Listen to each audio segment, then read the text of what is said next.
Welcome back to the Christian&Cowboy Podcast. This is take, 3 or 2, whatever. We've tried this a couple times and it hasn't worked, so hopefully it works the whole thing this time.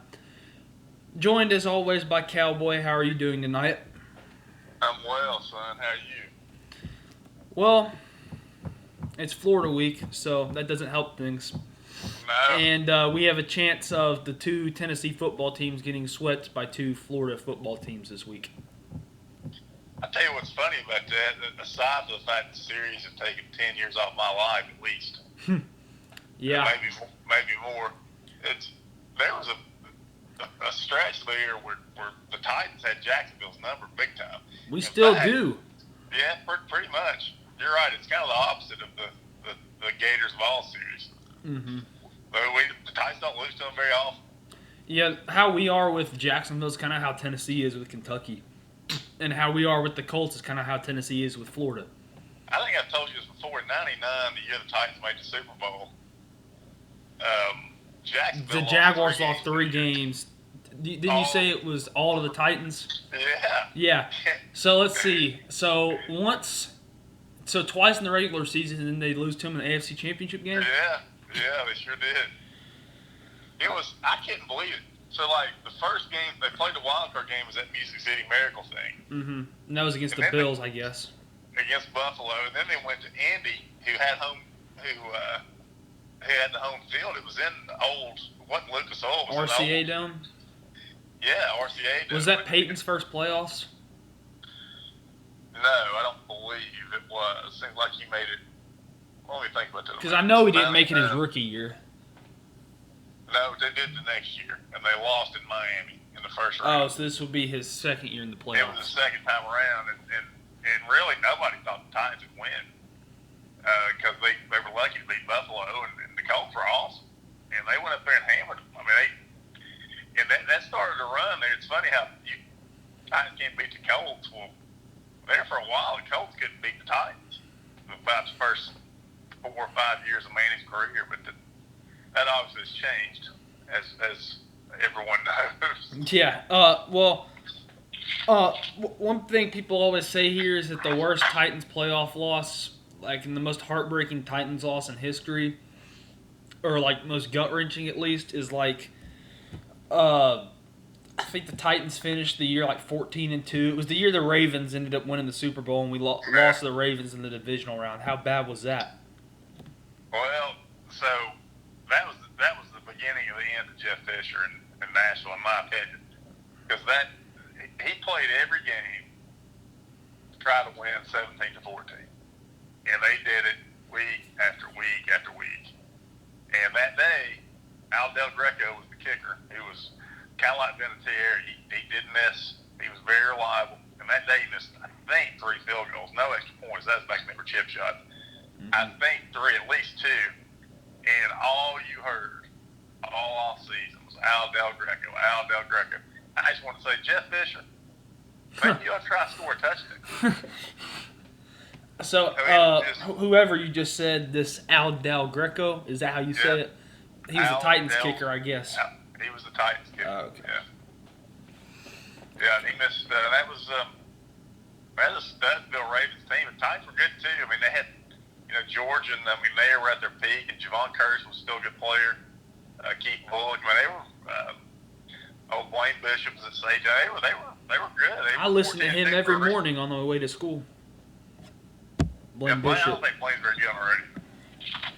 It depends on the subject. Some things he's good with, some things he doesn't really know what he's talking about, to be honest. But it's been years since I've listened to it, of course, since I moved back here. But anyway, so what? What excited you about the Chattanooga game, if anything? Because it was just Chattanooga. I don't think anything can excite you. I mean, they did what you would expect. I mean, that's how that Georgia State game should have went. Mm-hmm.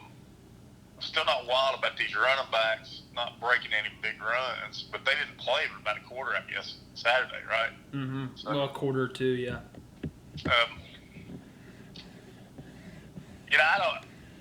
I think probably the biggest take out of there's 2 things I would say. The Tuli coming back made a huge difference. Mm-hmm. And I didn't think he would be that big of a factor, but he clearly was. Again, it's hard to tell with the competition they played, but so there's that because the defensive line continues to stink. They did absolutely nothing. I don't think they had a sack all day against that terrible team. But linebackers look good. Secondary still stunk, and you wouldn't see that in the stats. I mean, I think UTC had 110 yards passing, something like that. But it's because the quarterback couldn't hit. Guys running free out there constantly.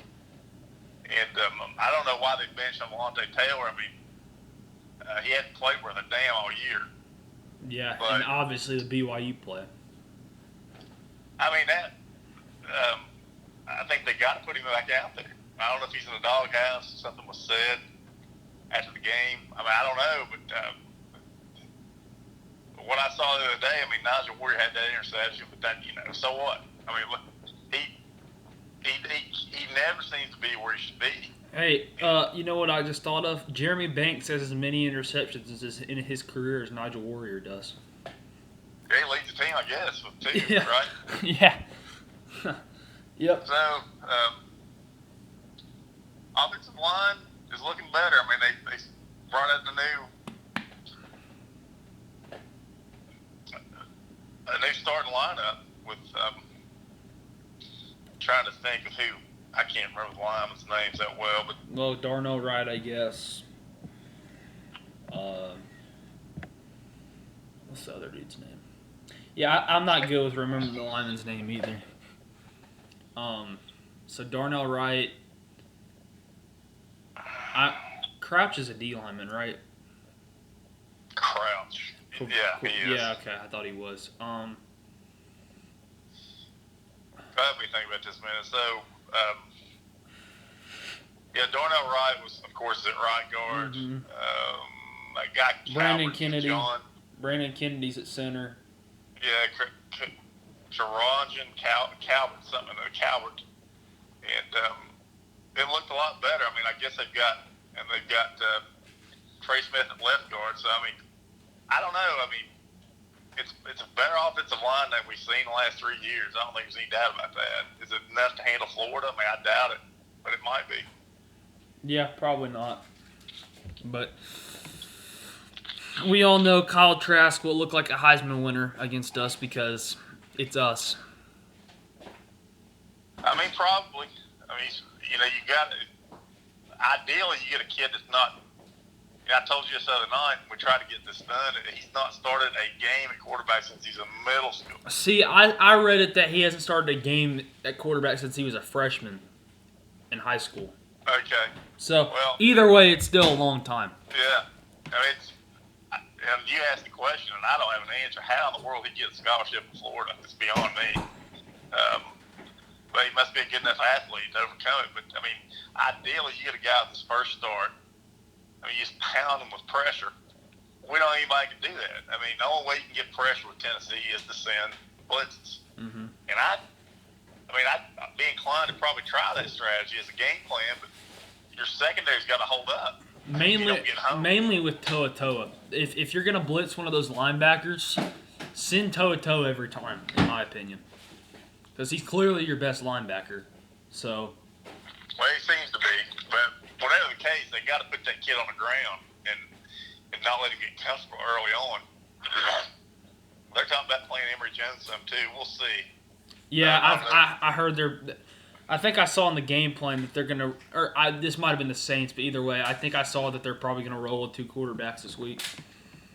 I think the Saints and Florida are both rolling with 2 quarterbacks this week. Florida's going with Emory Jones and Kyle Trask, and then the Saints are going with Teddy Bridgewater and Taysom Hill. Well, a lot of times that's your plan, but then depending on how the game goes, you don't do that. I mean, if Trask is playing well, I bet they don't pull him out. Yeah, I mean, yeah, for sure. Emory Jones is a guy that Tennessee wanted bad, and I think had him committed at one time. He was like a 4-star coming out of high school, right? Yeah, well, I'm almost certain that he was committed to us at one time. And it's kind of surprising he hadn't won that job, honestly, because Frank's is very mediocre. Frank's sort of a lot like Guarantano in a way. Yeah, that's exactly what I've been thinking this whole year. It's like they're basically the same quarterback. They were both supposed to have breakout years this year. Both of them have been their same old self. You know, I hate it for Frank that he got hurt the way he did, but honestly, it might have been a good thing for him.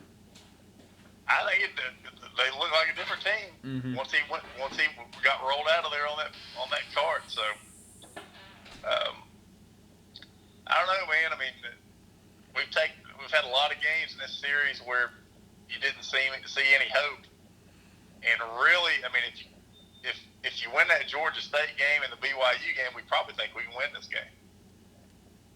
And we probably could. We'd probably only beat up. I mean, you're getting them at the right time. If you beat Georgia State and BYU, we might be 7-point underdogs right now instead of 14. It'd be less than that. It depends on how you beat them. If you blow out Georgia State and beat BYU like you almost did, you know, it probably might be about the same, honestly. But I bet it'd be a field goal game. I really do. I think it'd be almost a pick 'em. I mean, Florida, they've got their best defensive linemen hurt. And I mean, like you said about BYU, I don't mean to interrupt you, but like you said about BYU, that loss is looking better and better as the year goes on. Well, we'll see. But, you know, they got Washington this week, so. I mean, that wasn't a team that you should lose to. Well, yeah, I agree. I agree. That's not a team you should lose to, but. No SEC team other than Vandy should lose to BYU, at least that BYU team. And yet Mississippi State's lost to them I know at least once, maybe a couple times. I don't see how. Yeah. I mean, they just don't have enough athletes to run with you if you have any kind of coaching at all. Mm-hmm. Even at Mississippi State, Vandy don't have those kind of athletes. Mm-hmm. That's a pretty good matchup. Vandy ought to try to schedule him. That's a game they can play. That'd be a good game for them to play. It'd be a good game to watch, honestly. I mean, they'd lose most years, but at least it's a good opponent. Mm-hmm. Yeah. So, playing the game at noon, what do you think about that? You didn't see many of those. Well, we're a good noon team. You know, that's when we played last week, and we came out and played good, and that's when we played Auburn last year, so I guess that's in our favor, if you ask me. Well, I mean, if you're going on the road in SEC, you'd rather play early than late. Mm-hmm. And this game ain't even close to a sellout. Did you know that? No. That shows you how far we've fallen. I mean, this is the biggest game in the league for so long. And Florida, I mean, until we start winning some of these games, we're just another opponent to them. I mean, mm-hmm. Kentucky's more of a rival to them than we are at this point. Mm-hmm. Shoot, any team in the league is more of a rival to them than we are at this point. Well, pretty much. I mean, you're talking about 20 out of 25 years that we've lost. So I looked at this. The last time we went in there as a double-digit dog, again, in this game was in 2013, it was 16.5. So this is the biggest point spread since then. And then in 2001, which is the year we beat them, we talked about that. It was like 18.5, right? It was 18.5, yeah. And that's something we could almost do a whole podcast on as to why that was. I mean, Tennessee underachieved that entire year. When you look back at it and look at the players on both teams, it should have never been that high. But Tennessee played like garbage almost that entire season. Except that game. But the last time we went down there and won was in 2003. It was Casey Clausen's senior year, right? His senior year. And it was a noon game. And it was the only game in the series since Majors was there. Thank you for giving me the next Tennessee-Florida game to watch, by the way. I've been watching highlights of past Tennessee-Florida games. The last one I watched was 2001. Now I got to go watch 2003.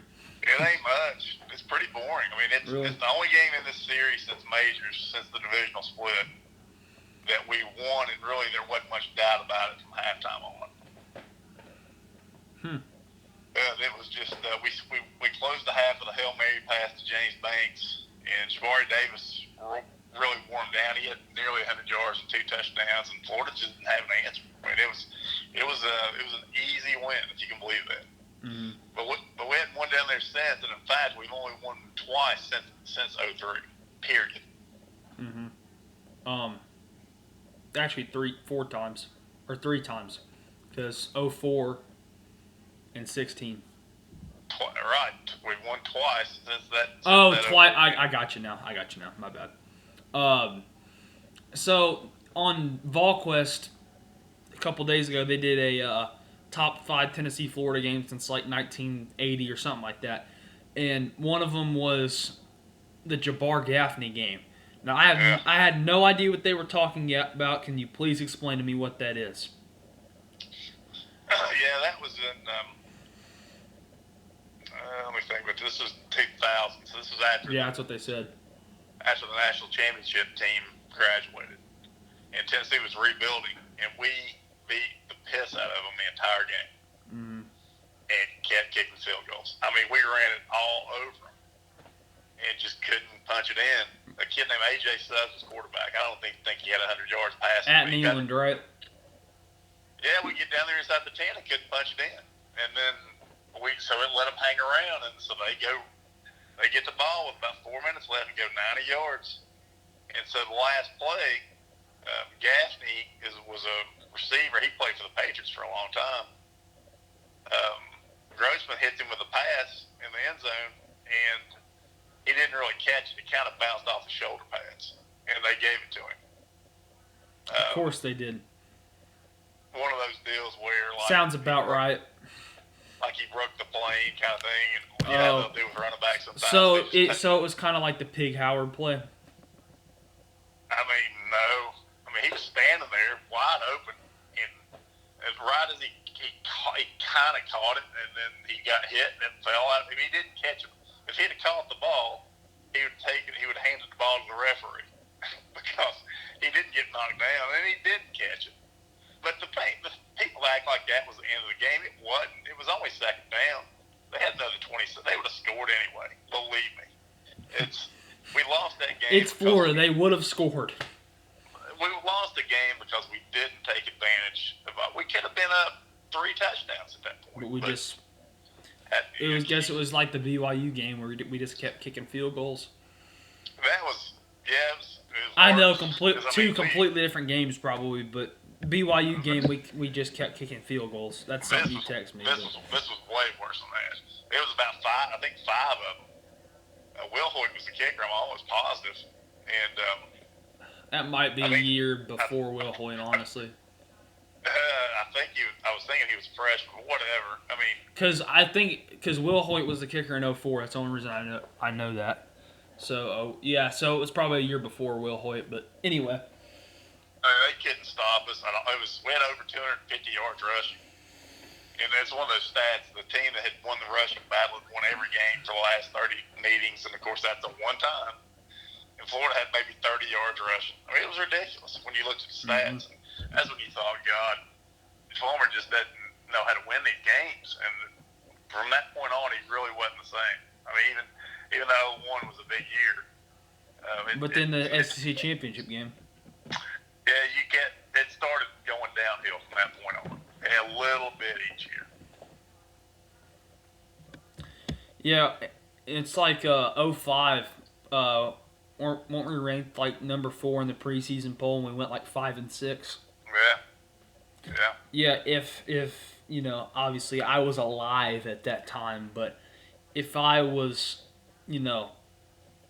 cared anything about football, that's when I would have started to realize that he wasn't the guy, or not that he wasn't the guy that we needed to move on. He started really catching some heat. I mean, they had. Tons of good players. Stalwarts Gerard Mayo. They were Studsville, and they just didn't come together at all. So that's when the streak ended. The Vandy streak. That's when that ended. Yeah, that was the year that Cutler beat them. So everything went wrong that year. Fulmer just never really got it back. In 2007, they went to the SEC championship game, but it just the next never year they felt went like 5 and 7. Yeah. You just never. One thing that's always amazed me about 2007 is that you get absolutely rammed by Florida in the swamp, and you still win the East somehow. Yeah, it was a crazy year. Florida just really wasn't very good. Mm-hmm. That was Meyer's worst team down there, without a doubt. I'm trying to think, because we lost. Somebody else beat us in the league too. I guess if we beat Bama. Oh, I don't know. No, because the last time we beat Bama was 2006, I think. So 59-20.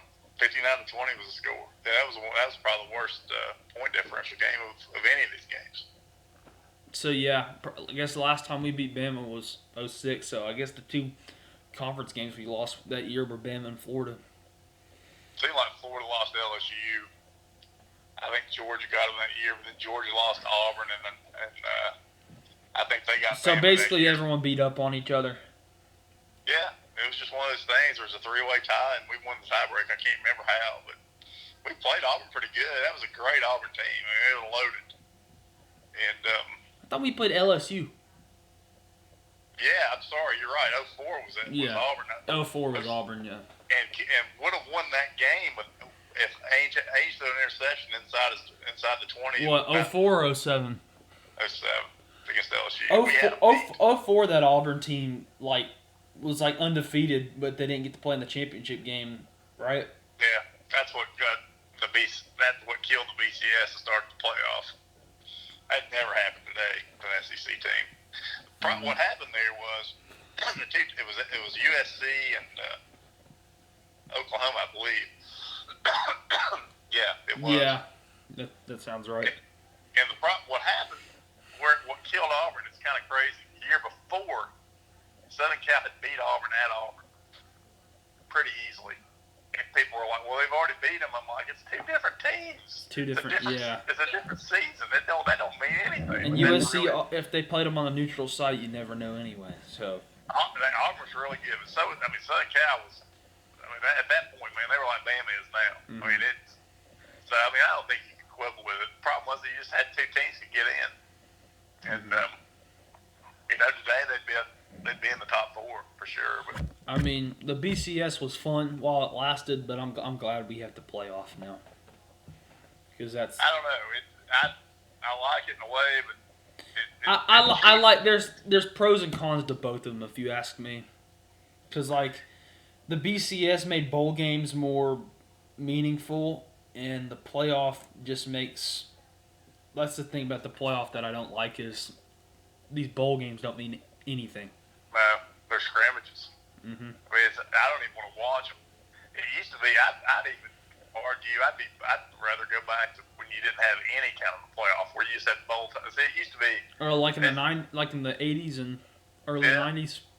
I think it'd be just as well to do it that way and vote on it. I really do. I'd be fine with that if they went back to that. Back then, you had the Pac-10 and Big Ten would play each other in the rows. Right. SEC would play Big 12, somebody Sugar. Usually, it would be an ACC team or Notre Dame or Penn. Usually, Notre Dame or Penn State most of the time, or Pitt got in there some. It's usually one of those independents. Miami. Mm-hmm. That didn't have a conference. Miami was an independent? Do what now? Miami was an independent? Yeah, forever. They didn't join the well, before they were in the ACC, they were in the Big East. Oh, okay. And this was even before that. In 1985, which is the Sugar Balls, that's when Tennessee went through a time that they're between 74 and 85 was about as bad as it is now. And Tennessee unexpectedly won the SEC championship and beat number 1 ranked Miami down there 35-7. That team had everybody on it. Miami's did. Jimmy Johnson was the coach, wasn't he? He was.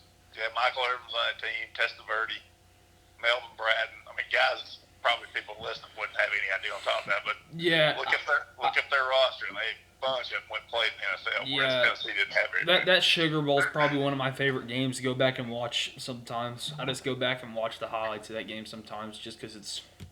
I just like I don't know. I just kind of like how the throwback feel of it, and it's just the way the dome looks and how the end zones are painted. It just looks cool.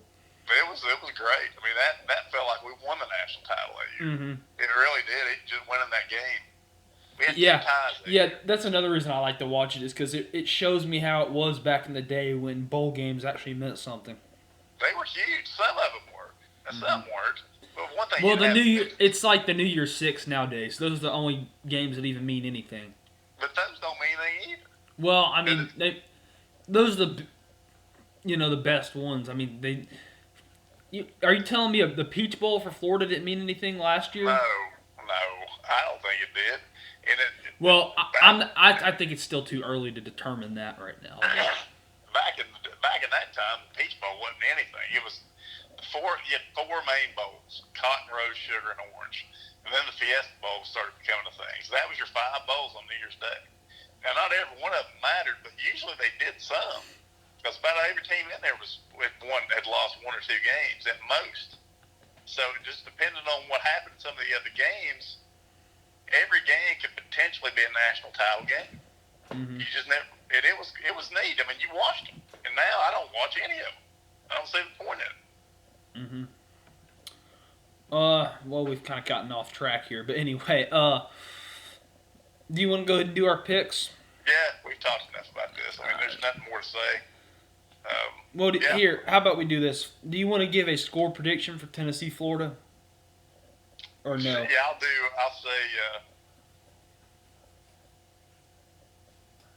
I'll say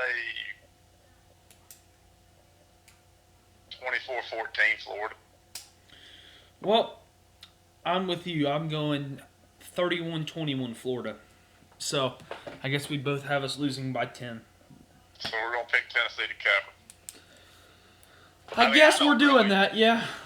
I mean, honestly, I really don't think it's going to happen. But if I were really betting, I think Tennessee's pretty good value there at 14.5 points. Yeah, I think so too. All right, so there's one game we're doing for the spread. Let me go over how we did last week.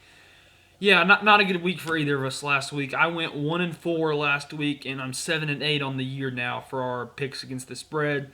And Cowboy went 2-3, and he is 10-5 on the year, so he's got a 3-game lead on me right now, unfortunately. All right, first game besides Tennessee, Florida that we just did. Number 4 LSU at Vanderbilt. LSU minus 23. I'll take LSU. I mean, Agreed. They finally got to the 21st century with their offense.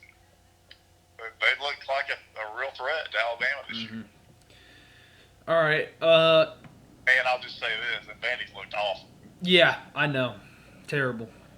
They look like what they've always looked like, so we'll see. Number 7 Notre Dame at number 3 Georgia. Georgia minus 13.5. I'll take Georgia. I think the hammer. I'm gonna go Notre Dame. I think Georgia's gonna win by 10.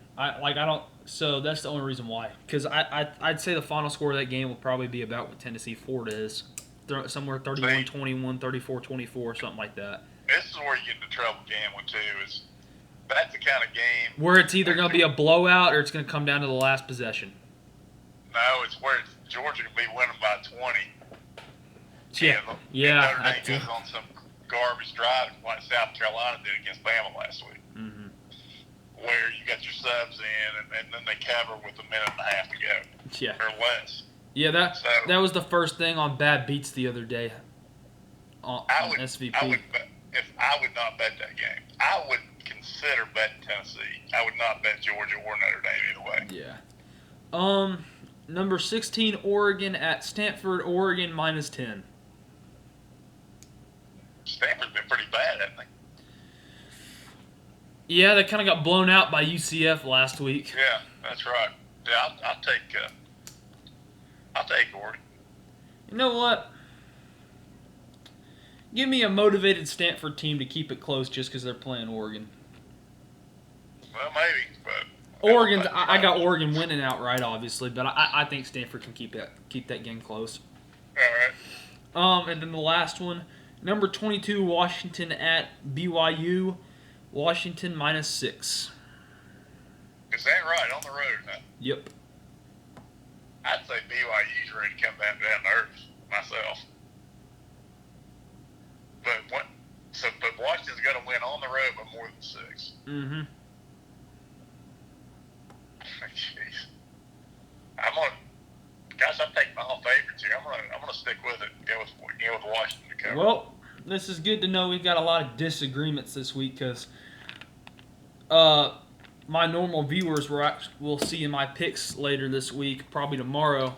I'm actually taking BYU outright to win that game. I think they stay on a roll and beat Washington in that game. Maybe so. Maybe they're because the main reason, I'm going to be honest, the main reason I did that is Effian has a 3-game lead on me. I got to take some chances. I got to find some upsets somewhere. It's early in the year. You don't be chasing points now. Well, Dad, I'm trying to chase. I'm kidding. I don't know. I mean, maybe they're good. I just didn't see it 2 weeks ago or whenever that was. Yeah, they're either really good or they're really lucky. All right, so we got this game tomorrow night. Titans-Jaguars. So should we talk about the Colts game or just act like it never happened? No, I mean, I think it's critical to talk about it because which by the way, it's nice the schedule makers not to put Colts, Titans, and Gators Vols like they do every year. Yeah, on the same week. Thank you to the schedule makers for not putting us through too much hell. I mean, that is the Titans in a nutshell since, to use the cliche, for the last since you've been alive, as you like to say. You got to win a huge game on the road. You got a division opponent coming in there. Their kicker misses 3 kicks. And Steve McNair and Eddie George's number is getting retired, and you lose. You just can't lose that game. And it's the same. I mean, it's to the point. I'm almost with Mariota the same as I am with Guarantano. I mean, I've defended Mariota for a long time. It doesn't look like he can play. I mean, he constantly throws. I mean, the other day he was like 15 of 18 for 80 yards. Yeah, I mean, he didn't play too terrible. He made some mistakes Sunday, no doubt, but that game was not entirely his fault Sunday. I mean, the problem is he doesn't make anything happen. Well, yeah, I know. But I mean, there was, I think it was like 3rd and long, it was something where he tried to dive for the first down marker, and some dude for the Colts freaking flipped him over. He can't be doing stupid stuff like that. That's how he gets hurt. He will get hurt 9 out of 10 times doing that. I'm not sure it matters because he can't make any plays down the field. I mean, how about? I mean, you got 80 yards of passing yards on 19 passes. Mm-hmm. Does he ever throw the ball more than 5 yards down the field? No. I mean, it's this constant dump off, little cross around, screen pass. Dad, hold on just a second. I see something amusing on the TV. Guess what the new tropical storm is called? It's Tropical Storm Jerry. Oh, really? Yeah. With a J? Yeah. Well, hopefully it don't turn into a hurricane. Anyway, go ahead. No, I don't know if it's the offense or if it's Mariota, but it looks like the same team year. I don't care who they put out there, what names on the back of the jersey taking snaps. They can't score. Mm-hmm. And in this league now, that ain't going to cut it. You've got to score points. Imagine them playing Kansas City. Think you're going to hold them to 2 touchdowns? And we do play Kansas City. Oh, really? Yeah, it's like November 10th or something in Nashville. Where is it? It's in Nashville? Mm-hmm. Dang, man. We'll have to see if we can get some tickets for that. Oh, I know. Yeah, I've already been talking about that. By the way, I know this is kind of off subject, but preseason hockey is in full swing.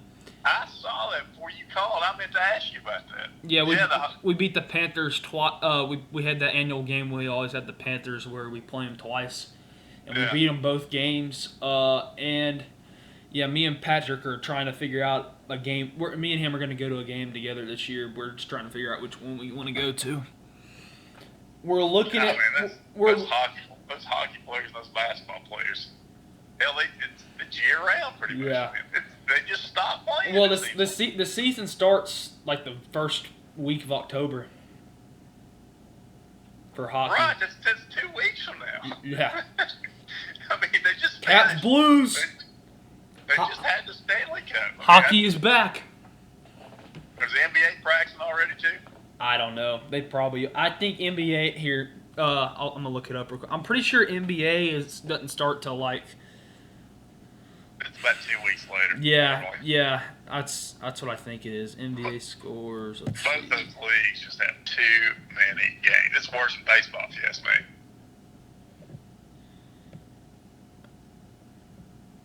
They had to cut the seasons. Opening night in the NBA is October 22nd. I mean, who would watch that shit? It's Pelicans, Raptors, and Lakers, Clippers are the opening games, and These then people, it'll be all. You go to ESPN or any. Zion Williamson. I'm like, I don't care about Zion Williamson in October. Who would watch an NBA game in October? Who would watch one any time, for that matter? Is what I say. Opening night in. I thought that was opening night. What the heck? When did the NBA Finals end anyway? Labor Day? July 4th? It was something like that, yeah. It's just, they need to cut both those league seasons in half. They ought to play about 40 games. It'd be plenty. Yeah, honestly, I kind of agree with you, because, there's no doubt they play too many games. All I know is, let's see, our first game's against the Wild, so that's October 3rd. So, yeah, first opening night, October 2nd, Capitals at Blues. Well, there you go. So, 2 weeks, like you said, 2 or 3 weeks. Well, we might start talking hockey after Tennessee loses in the next 4 and starts out 1-6. Yeah, we'll turn this into a Predators podcast. Yeah, maybe we might have to by design. We might have no choice. Yeah. When Philip Fulmer takes over the reins, we're gonna boycott it, and we're gonna turn it into a Predators podcast. We're gonna talk all things hockey. Well, man, this Titans game. Jacksonville's a desperate team. They're 0-2. That's another reason you got to win that Colt game. Mm-hmm. I'd say they'll lose tomorrow night. You think so? I kind of think they will. I haven't made my pick yet, but I'll go ahead and make my pick real quick. Hold on a second. All right, I got a coin. Heads, the Jaguars win. Tails, the Titans win. Landing on tails. I got the Titans winning. Well, they wouldn't surprise me, but Jacksonville's not going to go 0-16. I don't care who the quarterback is. Well, yeah, that's definitely not going to happen. Dolphins might, maybe the Bengals too, but I don't see any way in the world Miami wins the game. Yeah, the Bengals might win a game. They will. They're not that bad. They played pretty good against Seattle. Yeah, they just got hammered by San Fran last week. They're 7, 9, 8, 18. They'll be average. Miami, God, that's the worst team I've ever seen, I think. Yeah, you think? I'm not kidding. They might be. No, I know you're not kidding. They're terrible. It's obvious they're terrible. And that's saying something too. So you talk about some of those Brown teams over the years. Of course, the Lions went 0-16 not all that long ago themselves, but this team looks way worse than those two teams did. So I don't know. It's a divisional game. If you can get it, that'd be another one on the road. But I just feel like it was just a huge missed opportunity against the Colts. It's just so tight. Mm-hmm. It's just epitomized. And now to get a win against the Colts, you got to do it in Indy. Yeah, that's the other part. You got to play them again. Mm-hmm. Hell, they can be rolling by then. Going at that point. It's a catastrophe. It just can't happen, and they do it every year. Yep. So that's basically Tennessee sports for you. It is right now, son. I don't know if it'll ever change. Sure, maybe it will. I hope it does for your sake. But you'll get to see some winning sooner or later. Hopefully, Matt Duchene will be the difference. Hopefully, you'll be able to see some winning in the state besides Vanderbilt winning the College World Series. I do have that. 2 of them. Yeah, it was funny when Reed was doing those morning quickies that he did over the summer. One morning he was talking about the College World Series, and after every time he said Vanderbilt, he would go, boo! He would just boo after he said Vanderbilt every time. They're there's some Tennessee fans that just just hate man. I've just never been that way because they just weren't ever a threat. Now they are. I mean, and if they are, it doesn't matter anyway. If you got to worry about beating Vanderbilt, then you got a lot bigger problem. I'm talking about football, okay? Because of baseball, I mean, I think it's great if you had a good baseball team, but it really doesn't matter. You know what I'm saying? Mm-hmm. Yeah. Well, speaking of baseball, I mean, we all know that, you know, Tony Vitello for Tennessee's pretty much the only coach on that campus that knows what he's doing. I guess you could. No, he's still Rich Barnes. Unless we somehow get a 7 seed out of this season, he's still Rich Barnes. But I read yesterday they sold like 15,000 season tickets for Tennessee basketball. Seriously? Yeah, it's a hot ticket, and it's a team that's not going to be great. So this is our fan base, man. I mean, I think part of that is because of how good we're going to be the next year. Because like this year, everyone knows it's probably going to be a down year. But as far as like we're probably going to be a bubble team the whole year. But next year, everyone better watch out. That's all I'm going to say. We'll see. I mean, they certainly got some players coming in. So. Mm-hmm. All right. Well, I think this was a good episode. Do you have anything else you'd like to say before you leave? Any final words on Florida Week? No, it's the normal funeral procession, middle of September. It's, if they had cremated, then no, I'm kidding. I don't know, man. Maybe. I was about to start doing the Smokey and the Bandit thing. They had cremated the. I'm not gonna do the whole. I'd be kicking that Mr. Bandit's ass all over the moon by now. Yeah, go watch Smokey and the Bandit, everyone. Well, it's a good episode. Thank you guys for watching and listening, and we'll see you guys later. Go Vols. Try to make it through Florida Week without having a heart attack. We'll talk to you guys later. See ya.